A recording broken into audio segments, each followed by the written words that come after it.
Tenemos un tema bien bello el día de hoy.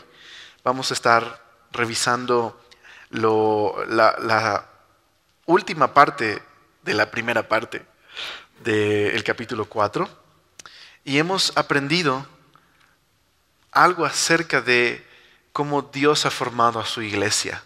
Esta carta nos enseña que Dios ha formado un pueblo especial a través de la muerte y resurrección de Cristo y es un pueblo con algunas características especiales. Decíamos la semana pasada que es un pueblo internacional porque está hecho de personas de todos lados, de todas las condiciones, y que Dios los ha unido en Cristo y que en Cristo decíamos que al pie de la cruz el suelo está parejo y que todos tienen esa entrada al Padre a través de Cristo. En el caso de la iglesia que Pablo describe, es una iglesia que está conformada por judíos y por gentiles. Pero también es un pueblo separado, no solo internacional. Es santo ese pueblo, ha sido separado para Dios y es un pueblo que vive bajo el gobierno de Dios y que puede manifestar como pueblo de Dios las virtudes, las cualidades que pertenecen a ese pueblo especial. Esa unidad que se describe en la Biblia es una unidad que se manifiesta a través del amor, la humildad, la paciencia, la tolerancia.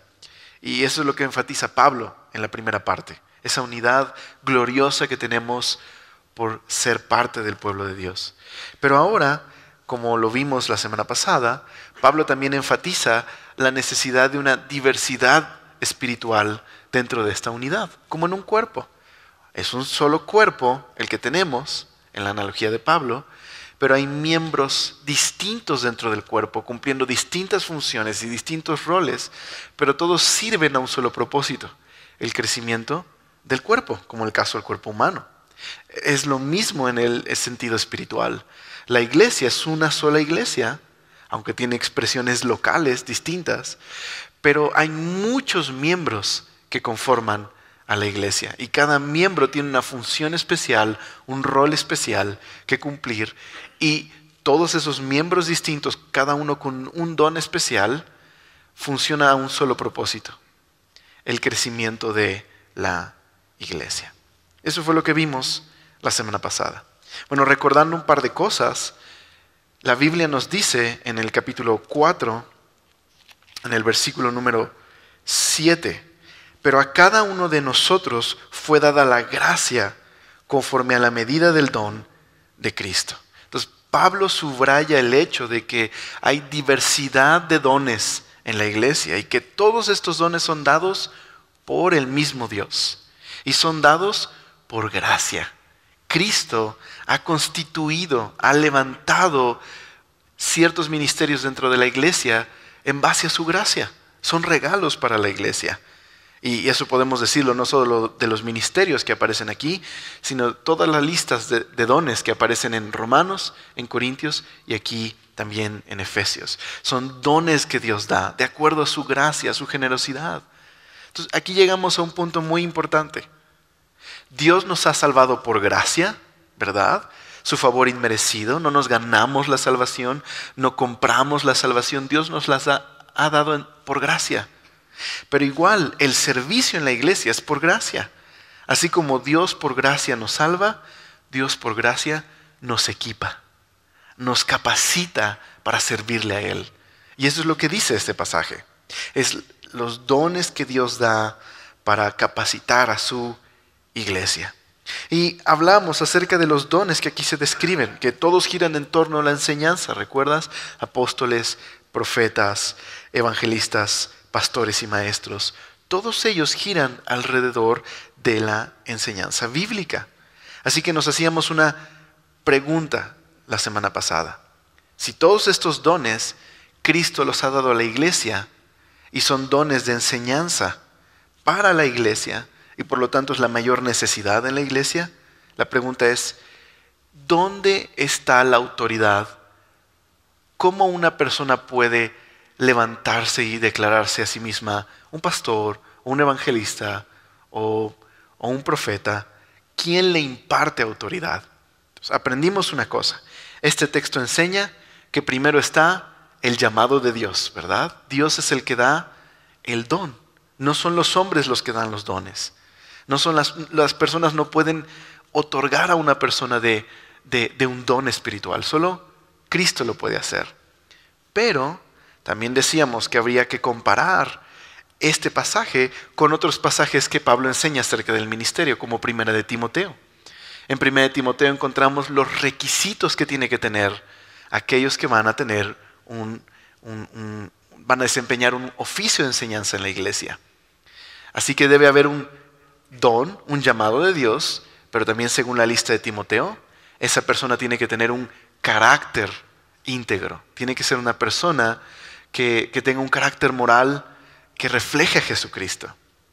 Pero también veíamos que hay otro pasaje en Hechos donde los apóstoles, el apóstol Pablo en especial, es elegido para ir como misionero. Esto está en Hechos, si mal no recuerdo, 4 me parece. Ahorita les doy el pasaje. Pero Pablo enseña que debe haber un carácter moral excelente en el ministro, pero Hechos nos enseña que la iglesia tiene que reconocer el don y el carácter que está en la persona. Entonces encontramos en Hechos que están los profetas, los maestros, orando junto con Pablo y Bernabé, y que es el Espíritu Santo el que dijo: apártenme a Saulo y a Bernabé para la tarea que yo les he asignado. Entonces Timoteo, Efesios y Hechos nos enseña algo muy importante. ¿Qué nos enseña? Todo ministro verdadero tiene que tener, número 1, un llamado de Dios. Número 2, un carácter moral íntegro, y eso incluiría la sana doctrina. Y número 3, un reconocimiento público de ese don. Esa es la manera en la que Dios llama a una persona. Entonces, ¿puede alguien autoproclamarse un apóstol? No. ¿Puede alguien autoproclamarse un pastor? No. ¿Y puede un pastor otorgar un don espiritual de pastor a otro pastor? Tampoco. Es Dios el que da los dones. Es la iglesia quien reconoce simplemente ese carácter moral y esos dones que Dios ha puesto en una persona. Entonces, esa es la forma en la que vemos en el Nuevo Testamento cómo se hacen el llamado al ministerio. Digámoslo, hay un reconocimiento público, hay una persona que tiene los dones y hay un Dios que hace el llamado. Entonces, eso nos hace huir de dos problemas muy comunes en la iglesia. Número 1 es el error de pensar que no necesito a la iglesia y a los ministerios de enseñanza en mi vida. ¿Para qué necesito un pastor? Yo puedo estudiar la Biblia solito. Pero la Biblia enseña que Dios ha dado maestros a la iglesia. Y necesitamos esos ministerios, lo enseña la Biblia. O el segundo error, el autorizarme a mí mismo, el autoproclamarme, el divorciarme de la iglesia, el divorciarme de la manera en la que Dios ha establecido cómo levantar un ministerio y entonces autoproclamarme un maestro de la Biblia, lo cual es también incorrecto. La autoridad es dada solamente por Dios. Pero entonces, Dios da el don, la iglesia lo reconoce, y la persona que tiene el don tiene que dar cuentas a Dios y a las autoridades en la iglesia. Esa es la manera correcta. Pero después de que aprendimos eso la semana pasada, nos quedamos en el versículo número 12. El versículo número 12 nos enseña entonces, si Dios ha dado dones a la iglesia, ¿para qué son esos dones? ¿Qué propósito tienen los dones en la iglesia? Bueno, dice el versículo 12. A fin de perfeccionar a los santos para la obra del ministerio, para la edificación del cuerpo de Cristo. Aquí están los dos propósitos principales por los que Dios ha entregado ministerios de enseñanza a una iglesia. Cristo, el exaltado, el que tiene poder sobre todo y que ha llenado el universo con su autoridad y que ahora gobierna su iglesia que ama. Murió por su iglesia, murió por ella y resucitó por ella y la ha formado. ¿Por qué razón Cristo entregó ministerios a la iglesia? Número 1, para el servicio. Es lo que dice ahí, ¿verdad? Es muy claro. A fin de perfeccionar a los santos, ¿para qué? Para la obra del ministerio, el servicio. Bueno, el verdadero significado del ministerio cristiano se resume en la palabra servicio. Hemos sido llamados para servir. Así que en este texto se nos enseña que el ministerio, en el sentido más amplio de la palabra, servicio, no pertenece solamente a una élite profesional. La Biblia no divide a la iglesia entre clero y laicos o feligreses. La Biblia enseña que Dios entregó ministerios a la iglesia como regalos, ministerios de enseñanza, con un propósito: capacitar a todos los creyentes para servir a Dios, en cada uno con su respectivo don, en el ministerio. Eso es lo que dice este pasaje. Qué diferente visión de la iglesia nos da la Biblia. Otra vez, es un cuerpo, y un cuerpo tiene que funcionar, cada miembro, para un propósito: el crecimiento del cuerpo. Y eso es lo que nos enseña este pasaje. Así que el servicio no es un privilegio de algunos. El servicio es el privilegio de todo el pueblo de Dios. Claro, Dios ha entregado ciertos dones especiales de enseñanza a ciertas personas, que no las hace ni más especiales que otros creyentes. Simplemente Dios les dio un rol distinto, un rol de liderazgo. ¿Para qué? Para poder capacitar a otros y que puedan servir a Dios. Porque entonces tendríamos un caos de no ser así. Así que Dios ha dado ministerios especiales que ayudan, animan, exhortan, enseñan a otros a descubrir y desarrollar y ejercitar sus dones espirituales. Ese es el objetivo realmente del ministerio pastoral, por ejemplo. Los pastores y maestros tienen un propósito: capacitar a la iglesia para que la iglesia sea un pueblo que sirva a Dios. ¿Y cómo va a servir a Dios? Pues como dice aquí el pasaje en el versículo 1 al 4, en amor, en humildad, en mansedumbre, con paciencia y tolerancia, sirviéndose mutuamente y sirviendo al mundo que no conoce a Dios. Ese es el propósito esencial del ministerio. Un cuerpo activo, humilde, un organismo vivo.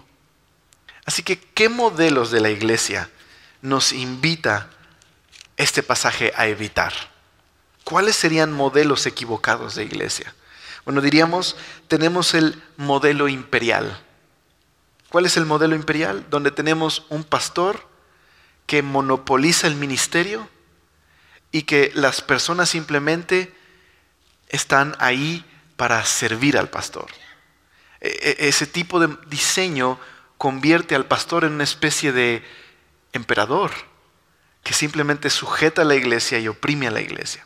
Esa visión es incorrecta, no es bíblica. Otra visión que tendríamos es la visión consumidora de la iglesia, donde el pastor es un empleado de la iglesia y la iglesia es un consumidor. Se queja de lo que no le gusta. Quiere convertir a la iglesia en una franquicia. Y esa es una visión también equivocada. Y tristemente creo yo que es la visión más común que encontramos el día de hoy en Occidente. Vemos a la iglesia como si fuera McDonald's. ¿Dónde está la caja de quejas para poner sugerencias y quejarme? ¿Y por qué no hacen esto? ¿Y por qué no hacen aquello? Pero regularmente el consumidor no hace nada, solo se queja. Solo dice, bueno, por lo menos es un show gratis. Me voy a quejar menos. Esa visión es totalmente equivocada. No es bíblica. No ayuda a que la iglesia crezca. Es muy triste ver personas cambiarse de iglesia como cambiarse de restaurante. Oye, pues ya no nos gusta comer ahí. ¿Sí vamos a comer al otro? Pues sí, ya como que ya nos aburrimos de esto. Vamos a comer mejor allá. Y no hay ningún compromiso, no hay ninguna relación ni comunión en la iglesia. Esa visión es equivocada. El pastor no es un empleado, es un regalo de Dios para la iglesia, como lo vimos acá. Así como cada uno de ustedes y cada uno cada miembro en la iglesia, cada uno de nosotros somos un regalo para los ministerios también. Lo veremos más adelante. Pero tenemos esa visión equivocada donde nos parece que venimos a un show. Y es algo que afecta a la iglesia. La tercera visión sería la visión quimérica de la iglesia, donde todos son la cabeza de la iglesia y todos mandan y todos toman decisiones. Y esa es una visión totalmente equivocada. Es muy claro que Dios ha establecido un liderazgo en la iglesia. Es necesario el liderazgo, si no sería una anarquía la iglesia. Entonces, esta visión donde todos son la cabeza y donde todos deciden y donde todos son una especie de pastor en la iglesia, es totalmente ajena a la enseñanza bíblica. Y vemos estos modelos el día de hoy, ¿verdad? Vemos un modelo imperial, vemos un modelo consumidor y vemos también este modelo como una quimera, con muchas cabezas. ¿Cuál entonces es la función correcta de la iglesia? ¿Cuál es la visión de Pablo? La visión bíblica. Pues la iglesia es un cuerpo, con muchos miembros distintos, pero todos funcionan para un propósito. El crecimiento de la iglesia, el crecimiento del cuerpo. Así que, ¿cuál es el propósito inmediato, diríamos, de por qué Cristo regaló ministerios de enseñanza a las iglesias? Pues para que a través de esos ministerios, el ministerio de la palabra de Dios, todo el pueblo de Dios, toda la iglesia pueda servir a Dios en los distintos dones que han recibido cada uno. Y esa es una visión correcta de la iglesia. Ahora, aquí mismo en el verso 12, ya vimos el primer propósito que dijimos es servir. ¿Cuál es el segundo propósito?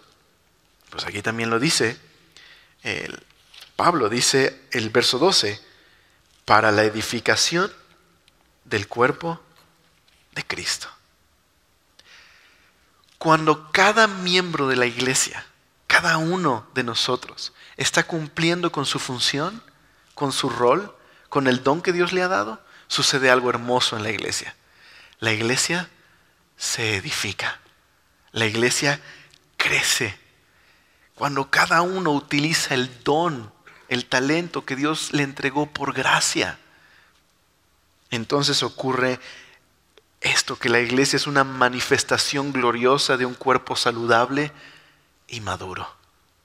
Cuando cada uno está buscando lo suyo, la iglesia no crece, no madura.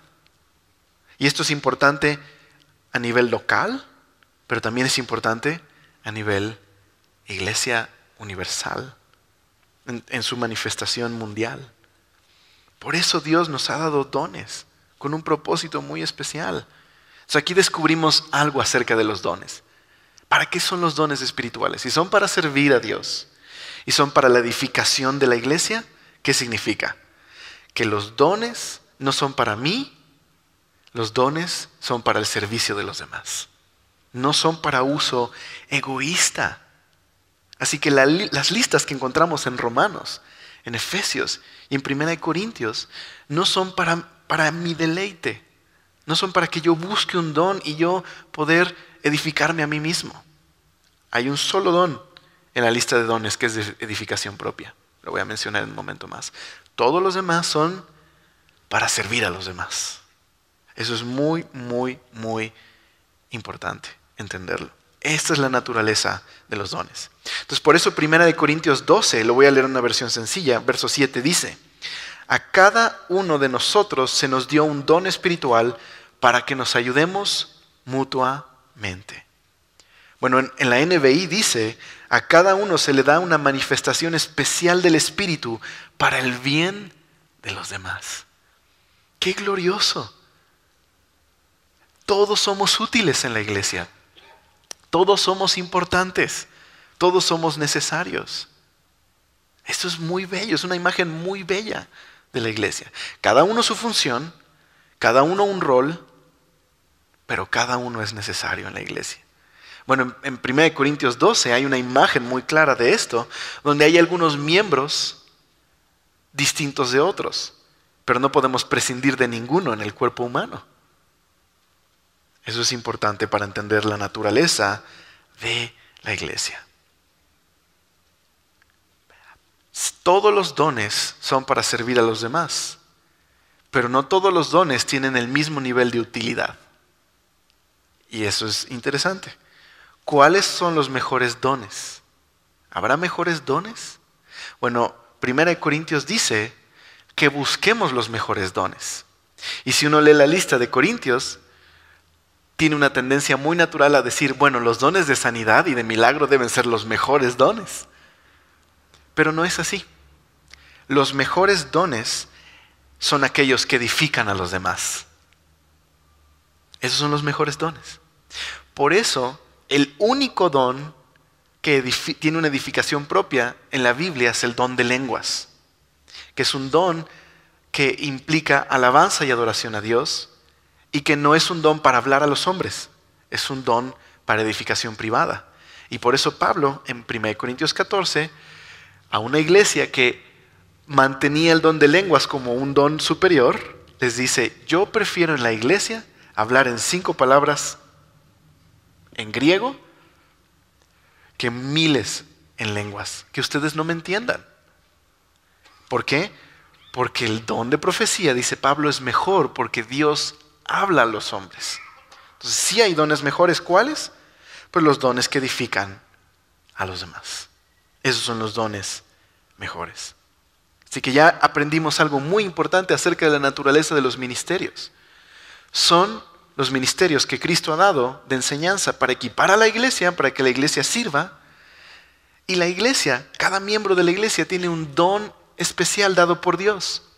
Y ese don no tiene que ser para uso egoísta, tiene que ser para servir a otro. Y los mejores dones son aquellos que sirven a los demás, que edifican a los demás.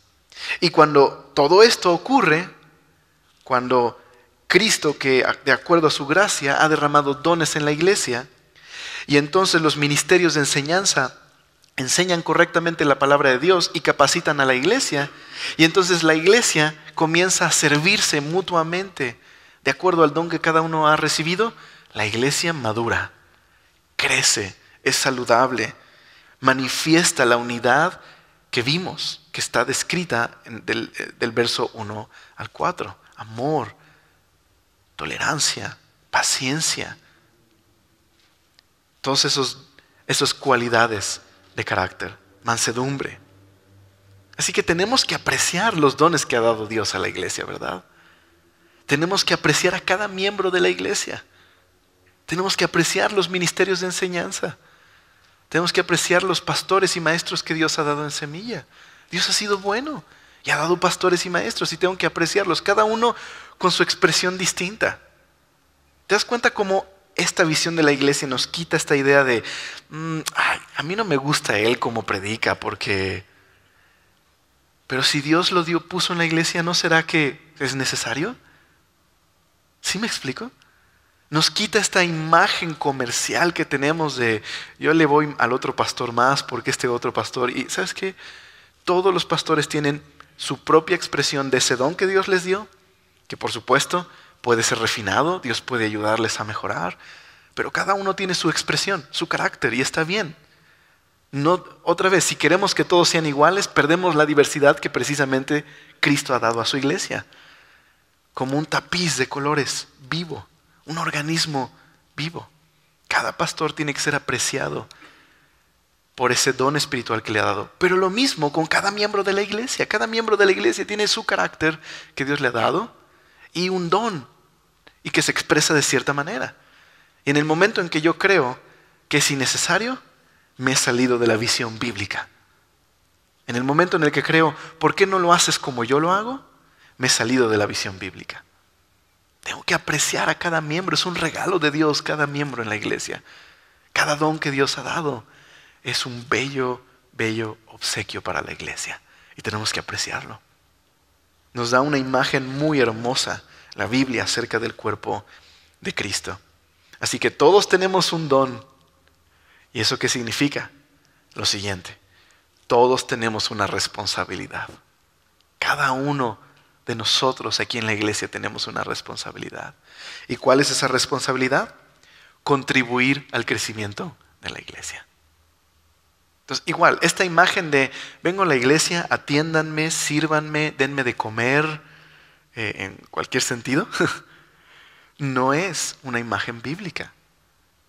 La imagen bíblica es, Dios me ha puesto aquí para crecer y alimentarme y poder servir a otros.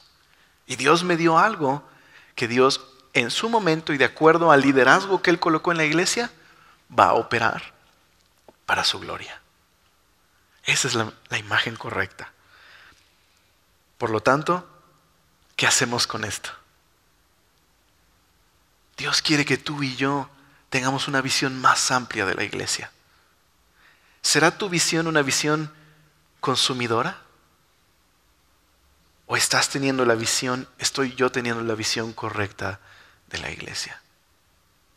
Estamos viendo una imagen de lo que Cristo anhela para su iglesia. Y por eso, Pablo, en el versículo 13, nos dice algo más del propósito de los dones en la iglesia. No solo son para servir a la iglesia, y no solo son para edificar a la iglesia. Dios tiene un propósito para su iglesia muy especial. Dice ahí el verso 13, hasta que todos lleguemos a la unidad de la fe y del conocimiento del Hijo de Dios, a un varón perfecto, a la medida de la estatura de la plenitud de Cristo. Con todo esto, ¿cuál es el propósito gobernante de todo lo que hemos estado describiendo aquí? Madurez. Eso es lo que está diciendo Pablo aquí. Dios está llevando a su iglesia a la madurez completa. Y la imagen que usa aquí es la imagen de un hombre que está creciendo a una estatura. Así que vamos a tratar de desmenuzar un poquito lo que Pablo está diciendo acá. Aquí hay algo muy importante. La iglesia está en un proceso de madurez, está en un proceso de crecimiento. Y lo primero que Pablo nos dice aquí es que quiere que tengamos madurez en cuanto a nuestra unidad en la fe y el conocimiento del Hijo de Dios. Ahora, la palabra que notaste ahí en los versos que leí, que dice hasta que todos lleguemos. Esa palabra llegar es muy interesante, significa llegar a encontrar. Y lo que Pablo está describiendo aquí es que un día nos encontraremos en una madurez total. Estamos caminando hacia un punto donde llegaremos a esa plenitud, pero no estamos ahí todavía. Pero un día llegaremos por la obra de Dios en la iglesia a esa madurez. Creo que la NTV captura completamente la esencia de lo que Pablo quiere decir. Así que la voy a citar acá. La NTV dice acerca de los ministerios: ellos tienen la responsabilidad de preparar al pueblo de Dios para que lleve a cabo la obra de Dios y edifique la iglesia, es decir, el cuerpo de Cristo. Y luego Pablo dice, ese proceso continuará hasta que todos alcancemos tal unidad de nuestra fe y conocimiento del Hijo de Dios que seamos maduros en el Señor. ¿Y eso qué significa? Hasta que todos lleguemos a la plena y completa medida de Cristo. Bueno, la NBI lo traduce así: a fin de capacitar al pueblo de Dios para la obra del servicio, para edificar el cuerpo de Cristo. De este modo todos llegaremos a la unidad de la fe y del conocimiento del Hijo de Dios, a una, esto es interesante, humanidad perfecta, que se conforme a la plena estatura de Cristo. Entonces, esto nos revela aún más claramente el propósito de Dios. Aprendimos que en el capítulo 1, 2 y 3, Cristo formó una nueva humanidad, una nueva sociedad, compuesta de judíos y gentiles, separada para Dios. Esa nueva humanidad tiene a Cristo como la cabeza. Ahora Pablo nos dice que en esa nueva humanidad, que es la iglesia, Cristo dio dones para que cada miembro de esa nueva humanidad pueda servirse en amor mutuamente, y entonces esa nueva humanidad, ese nuevo hombre, se convierte en un hombre perfecto. ¿Y qué significa ser un hombre perfecto? Madurez. ¿Y qué significa esa madurez? Ser un hombre de la estatura de Cristo. Es decir, que refleje plenamente a Jesús. Eso es lo que significa llegar a la plenitud que Cristo tiene en la iglesia. Wow. Es ahí hacia donde vamos.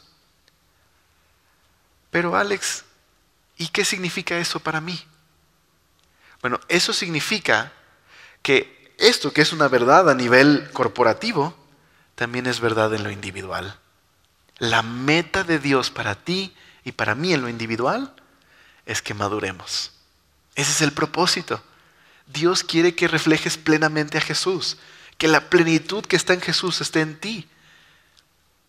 Y Dios te puso en una iglesia local para que crezcas y entonces puedas un día reflejar a Jesús. Necesitas a la iglesia para madurar. Nos necesitamos mutuamente. Necesitamos de esta obra que Dios está haciendo en la iglesia para crecer cada vez en santidad, más y más y más. Y un día reflejaremos plenamente a Jesús. Claro, no será en esta vida, pero esa es la meta. Es hacia donde vamos caminando. Eso es lo que Dios quiere hacer en tu vida individual.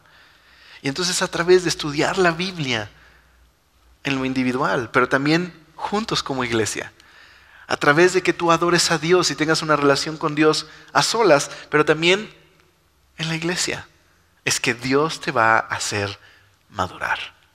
Y a medida que madures, comenzarás a servir a otros en la iglesia. Y a medida que otros maduren y se sirvan mutuamente, ¿qué va a pasar con la iglesia? Va a edificarse, va a crecer.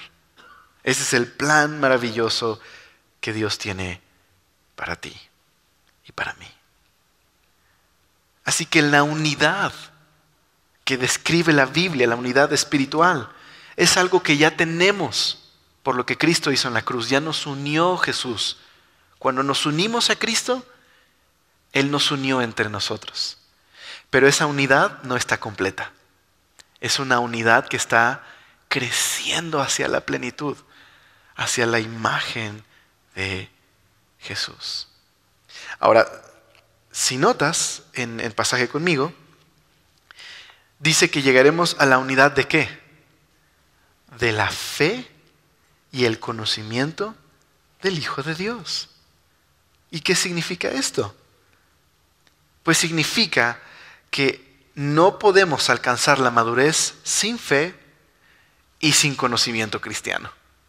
Necesitamos crecer en nuestro conocimiento de Cristo. ¿Qué tipo de conocimiento? Pues claro, doctrina, pero sobre todo conocimiento personal y directo. Entre más conocemos a Jesús a través de la Biblia, más confiamos en Jesús y crecemos en fe y en conocimiento del Hijo de Dios. Y esto ocurre en lo individual y ocurre como iglesia. Cuando nos juntamos a estudiar la Biblia, eso está sucediendo, estamos aprendiendo de Jesús. Y lo que queremos es que eso sea una realidad en nuestras vidas, poder aplicarlo a nuestras vidas y conocer así directamente a Jesús. Y eso nos lleva a confiar más y más en Él. Y nos lleva a crecer y madurar. Y entonces por fin llegaremos un día a ser una humanidad perfecta. En lo individual y en lo colectivo. Esa es la meta cristiana. Esa es la visión de Pablo. Ambiciosa. A veces parece imposible, ¿verdad? Como que en la práctica dices, híjole, como que va a costar trabajo eso de la unidad. Pero ¿sabes qué? Tenemos que regresar otra vez a lo que Pablo nos ha enseñado, que es Cristo en nosotros, y es el poder de Jesús y su gracia la que va a hacer eso una realidad. ¿Qué nos toca a nosotros? Pues nos toca obedecer en fe al Señor, confiar en Él. ¿Qué cosas tienes que dejar el día de hoy para no ser egoísta en la iglesia? ¿Qué cosas tengo que dejar yo para no tener una mentalidad de consumidor? Y más bien pensar en el otro, en servir al otro, con los dones que Dios nos ha dado, sujetarme al liderazgo de la iglesia, tener una actitud reverente y humilde ante la enseñanza, ver a la iglesia como Dios la ve, amar a la iglesia como Dios la ama. Así que en los primeros capítulos vemos cómo se formó la nueva humanidad y en estos capítulos estamos aprendiendo cómo esa nueva humanidad está alcanzando la madurez, que no es nada menos que la plena estatura de Cristo, la plenitud misma que Cristo posee, y que eso es una realidad en lo individual y también en lo colectivo. Pero Pablo sigue diciendo algo en el verso 14. Dice, para que ya no seamos niños fluctuantes, llevados por doquiera dice, de todo viento de doctrina, por estratagema de hombres que para engañar emplean con astucia las artimañas del error. Ok, Dios dio ministerios que equipan a la iglesia para que la iglesia sirva a Dios y todos servimos juntos a Dios y entonces la iglesia empieza a crecer y somos menos egoístas y empezamos a experimentar amor por los demás, tolerancia, mansedumbre y Dios se glorifica y la iglesia se ve unida y eso hace que la iglesia crezca porque el propósito es que la iglesia madure para que un día refleje plenamente la plenitud de Cristo. Pero también para esto, para que ya no sea llevada por doquiera por vientos de doctrina. Y cabe muy bien la imagen de un niño inmaduro aquí, porque estamos hablando de madurez. Para que no seamos niños fluctuantes. Bueno, Alex, pero ¿no dice la Biblia que hay que ser como niños para entrar en el reino de los cielos? Bueno, como niños en cuanto a su humildad y su dependencia, pero no en cuanto a su ignorancia e inmadurez. Los niños son inmaduros. Es decir, de vez en cuando ves estos programas de televisión donde, ¿qué pasaría si los niños gobernaran en lugar de los adultos, ¿no? Y se ve muy lindo y entonces ahí están los niños tomando decisiones. La verdad sería un caos. Créeme que muchos de nuestros hijos, si estuvieran en el poder, serían una copia de Hitler. O sea, si vieras la manera en la que tienen un berrinche por algo que no les das, nomás porque no tienen la fuerza que tenemos y no nos destruyen al minuto, ¿verdad? Gracias a Dios que Dios les ayuda y van madurando y les vamos ayudando. Así que un niño no sabe tomar buenas decisiones en ese sentido porque es inmaduro, es un niño. Cuando crezca va a ser maduro. Bueno, la iglesia y en especial los miembros de la iglesia cuando son inmaduros espiritualmente, ¿qué pasa? Son como botecitos que lleva de aquí para allá las distintas enseñanzas falsas. No tienen convicciones firmes. No conocen al Señor con firmeza. Y entonces cualquier cosa que le digan, la cree. Su doctrina es el pastor que está de moda. Lo que en YouTube se está anunciando. Siempre está esta como famosa prédica que todos empiezan a retuitear y entonces todos aman a esa prédica única que está moviendo a las masas y todo ese tipo de cosas que hoy hay en nuestra generación cristiana por los medios de comunicación que tenemos. Y paréntesis, no estoy diciendo que no veas YouTube o que no te pueda gustar un predicador que aparece en alguna página. Solo digo que cuando somos inmaduros, el predicador de moda es el que seguimos. No importa lo que enseñe, es el de moda. Y eso es inmadurez. Eso es muy peligroso.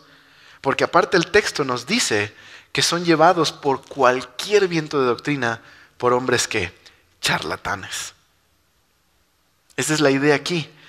El equivalente de estos hombres que emplean artimañas del error es como cuando vas al centro y está esta persona con la pelotita y que te dice, tú puedes, mira, ya hubo un chavo ahí que se llevó 200 pesos y no sabes que es un palero. Y entonces ahí estás intentándolo y dando más dinero y pues te engañan, ¿verdad? O ahí está la calaverita, ¿dónde está el hilito? Y que le jala y cómo se mueve la calaverita y de dónde le vas y estoy dando dinero porque según yo ya vi cuál es el truco y me falla. Bueno, ¿por qué? Pues porque se la saben. Emplean artimañas del error para engañar, ¿verdad? Bueno, de esa misma astucia y malicia ocupan los falsos maestros para predicar cualquier cosa. Y están dispuestos a engañar al que se deje. Hay que tener cuidado. Por eso necesitamos enseñanza bíblica sólida. Por eso es un gran error decir, ay, eso de teología y doctrina se oye bien aburrido. Yo nada más quiero amar a Jesús y conocer a Jesús. Pero Pablo pasó 3 capítulos de doctrina para pasar a la práctica. Y aún ahorita está poniéndonos una base doctrinal, ¿verdad? Dios dio maestros a la iglesia para equiparlos y que puedan servir. La enseñanza es importante porque la enseñanza define las metas a alcanzar. La doctrina nos define a quién adoramos y quiénes somos. Lo vamos a ver en un momento más. Siguiendo la verdad en amor. Es importante la doctrina, claro, la práctica de la doctrina para que no solo sea una ortodoxia muerta, pero la doctrina es importante. Aliméntate bien, come sanamente. Obviamente me refiero en lo espiritual. También come sano si quieres, no hay ningún problema, pero no estoy en contra de que tomes coca o algo así. Pero aliméntate bien, sanamente, ten estabilidad. Entonces mira, aquí hay varios contrastes entre los pasajes que hemos visto. Pablo hace un contraste entre ser inmaduros, infantes, y ser maduros, completos en Cristo. Entre ser zarandeados por cualquier doctrina sin estabilidad y entre estar en un cuerpo estable y firme. Entre ser engañados a seguir la verdad, como lo veremos más adelante. Entre enseñanzas de origen humano a la fiel enseñanza de Cristo. Entre personas astutas que engañan a las personas y solo se sirven a sí mismas. Y entre una iglesia que debe no ser egoísta, sino servir a los demás y seguir la verdad en amor. Y entonces Pablo termina diciendo en el 15 y 16, en contraste, sino que siguiendo la verdad, crezcamos en todo en aquel que es la cabeza, esto es Cristo, de quien todo el cuerpo bien concertado y unido entre sí por todas las coyunturas que se ayudan mutuamente, según la actividad propia de cada miembro, recibe su crecimiento para ir edificándose en amor. Pablo dice, en lugar de ser inestables en la enseñanza y ser fácilmente engañados, sigan la verdad en amor. Un signo de inmadurez es inestabilidad doctrinal, es un símbolo de inmadurez. En cambio, un signo de madurez, ¿qué es? Estabilidad, amor, no egoísmo, sino servicio a los demás. Es inmaduro pensar, me tienes que servir a mí. ¿No es lo que hace un niño? Un niño que es inmaduro pide que le atiendan. Y si no le atiendes en 2 segundos, no sé cuántos de ustedes tengan hijos, pero y no sé si tienes hijos y ya son grandes o son chiquitos, pero bueno, yo estoy aprendiendo todavía. Y he aprendido que cuando le dices a un hijo de 3 años, espérame 1 minuto, en su mente es como, no me lo va a dar. ¿Por qué? Sí te lo voy a dar, espérame un momento. Y ahí va el berrinche. Aunque le estoy diciendo, espérame un momento, ¿verdad? ¿Quieres ser atendido? Ya. Es inmaduro y me lo hace saber que quiere ser atendido gritando. Bueno, hay muchos creyentes que son así. Sírveme a mí, atiéndeme a mí, te lo voy a hacer saber. Tú estás para servirme. Atiéndeme, ¿no que amas a Cristo? Y eso es inmadurez. Cuando eres papá aprendes, porque si no aprendes pobre de tus hijos y de los míos, pero aprendes que ya no puedes vivir para ti, ¿verdad? Se acabaron esas noches de Netflix y videojuegos, ¿por qué? Pues porque hay alguien que requiere atención, ¿verdad? Ya antes indiscriminadamente vas a la tienda y compras todo lo que te gusta de comer. Pero cuando tienes un hijo y estás juntando para algo que tú quieres, dices, ni modo, se va para allá. Pero vas madurando y vas aprendiendo ya no a vivir para ti, sino para vivir para los demás. Eso es madurez. Y en la iglesia es igual. El que va madurando va entendiendo que no se trata de él. Ni que se lo reconozcan. Créeme, mi hijo no me reconoce como 10 cosas que hago al día por él. Y está bien, es mi hijo, me explico, aprenderá. Pero lo hago porque es mi hijo y lo amo, ¿me explico? No estoy buscando, niño ingrato, malagradecido, ¿por qué no me reconoce? Lo voy a servir porque es mi hijo. Y cuando eres maduro en la fe, pasa lo mismo. No estás como, ¿cómo no me reconocen este don? ¿O cómo no me reconocen esto que yo hago? Simplemente sirves. Es así. Pero entonces dice Pablo, vivan la verdad en amor. Una traducción literal sería plasmar la verdad en amor. La idea es mantengan la verdad, vivan la verdad. Y sabes, toda iglesia necesita un balance entre vivir la verdad en amor. No podemos separar la verdad del amor. Es fundamental la verdad con el amor. Porque hay mucha gente que ama la verdad y realmente podemos agradecer por gente que está dispuesta a morir por la verdad, pero tiene cero amor. Así que usa la verdad para lastimar a las personas. Usa la verdad para dañar a otros. Se jacta de amar la verdad, pero no la demuestra en amor. Por otro lado, tenemos muchas personas amorosas, pero que están dispuestas a sacrificar la verdad por mantener la comunión fraternal. Y eso es también equivocado. Tiene que ser la verdad en amor. Porque la verdad es dura si no la suaviza el amor, y el amor es débil si no la fortalece la verdad. Necesitamos seguir la verdad en amor. Y qué interesante que el Espíritu Santo es el Espíritu de verdad y su primer fruto es el amor. Eso necesitamos, iglesia. Eso necesita Alex y eso necesitas tú también. Y quizás en este texto que leímos se resume en pocas palabras la ética cristiana. ¿De qué trata ser un cristiano? Seguir la verdad en amor para crecer cada vez más en reflejar a Cristo en todas las áreas de mi vida. Eso es ser un cristiano. Estoy siguiendo la verdad en amor para permitirle a Él crecer, gobernar en mi vida y que Él sea glorificado. Eso es ser un cristiano. Esa es la verdad. Y sabes, vamos a terminar justo ahora, hay tantas mentiras en el mundo. Vivimos en una sociedad que le encanta vivir de ilusiones y no quiere enfrentarse con la verdad. Lo vemos en el fenómeno de Facebook. Puedes poner el perfil que tú quieras y ser la persona que realmente no eres. No nos gusta enfrentarnos con la verdad. Pero ser un cristiano significa seguir la verdad. ¿La verdad de qué? La verdad de quién es Dios y la verdad de quién soy yo. Y a través de la palabra de Dios descubrimos quién es Dios en verdad y quién soy yo.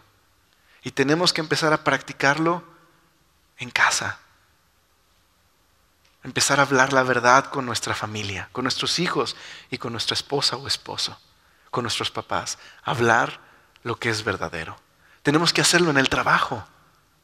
Para reflejar a Cristo tengo que decir la verdad. Declarar siempre la verdad. Lo tenemos que hacer en la iglesia. Tenemos que tener el concepto real y verdadero de nosotros y un concepto real y verdadero de quién es Dios. Al final, la Biblia nos dice que la verdad es Jesús. Y al seguir la verdad le estamos siguiendo a Él, que es la verdad y que es amor. Ok, terminemos de la siguiente manera. La iglesia es un cuerpo, y lo leímos en el último texto. Cristo es la cabeza, y es la fuente de la iglesia, y es el que hace crecer a la iglesia. Dice la NBI, por su acción, es decir, la de Jesús, todo el cuerpo crece y se edifica en amor. Es sostenido y ajustado por todos los ligamentos según la actividad de cada miembro. Cristo es el Señor de la iglesia, Él da todo lo que la iglesia necesita y el cuerpo nos enseña que tenemos una relación íntima con Jesús, que tenemos una unión entre nosotros, que cada creyente tiene una responsabilidad dentro del cuerpo y que el cuerpo crece cuando cada uno hace lo que tiene que hacer. Como en el cuerpo humano, ¿qué pasaría si cada miembro de mi cuerpo se me rebela y hace lo que quiere? Pues cuello, ¿verdad? Me caigo aquí muerto. Entonces cada miembro tiene que no ser egoísta y el hígado tiene que hacer lo que tiene que hacer, ¿verdad? Y mis riñones también y mi cuerpo tiene que funcionar así.